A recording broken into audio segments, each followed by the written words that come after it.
ಬಾಗೇಪಲ್ಲಿ ಪಟ್ಟಣದ ಪೊಲೀಸ್ ಠಾಣಾ ಬಳಿ ಇರುವ ಕಾರ್ಯನಿರತ ಪತ್ರಕರ್ತರ ಸಂಘದ ಭವನದಲ್ಲಿ ಯುಗಾದಿ ಮತ್ತು ರಂಜಾನ್ ಹಬ್ಬದ ಪ್ರಯುಕ್ತ ಪತ್ರಕರ್ತರಿಗೆ ಏರ್ಪಡಿಸಲಾಗಿದ್ದ ಬೇವು ಬೆಲ್ಲ ವಿತರಿಸುವ ಕಾರ್ಯಕ್ರಮದಲ್ಲಿ ಪತ್ರಕರ್ತರಿಗೆ ಸಿಹಿ ಹಂಚಿ ಶುಭಾಶಯಗಳು ತಿಳಿಸಿದ ಅವರು, ಯುಗಾದಿಯು ಹಿಂದೂ ಪಂಚಾಂಗದ ಪ್ರಕಾರ ಚೈತ್ರ ಶುದ್ಧ ಪಾಡ್ಯಮಿ ಎಂದು ಆಚರಿಸಲಾಗುವ ಹೊಸ ವರ್ಷದ ಆರಂಭವಾಗಿದ್ದು, ಇದು ಬ್ರಹ್ಮನು ಸೃಷ್ಟಿಯನ್ನು ಆರಂಭಿಸಿದ ದಿನವೆಂದು ನಂಬಲಾಗಿದೆ.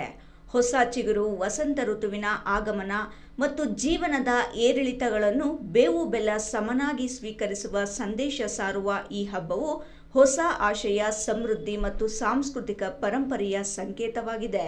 ಹಾಗೂ ಯುಗಾದಿಯು ಕೇವಲ ಹಬ್ಬವಲ್ಲ, ಹಳೆಯ ಕಹಿ ನೆನಪುಗಳನ್ನು ಮರೆತು ಹೊಸ ಭರವಸೆಯೊಂದಿಗೆ ಬದುಕನ್ನು ಆರಂಭಿಸುವ ಹಬ್ಬವಾಗಿದೆ ಎಂದರು. ಸುಬ್ಬು, ರಾಯಲ್ಸ್ ಕನ್ನಡ, ಭಾಗ್ಯನಗರ.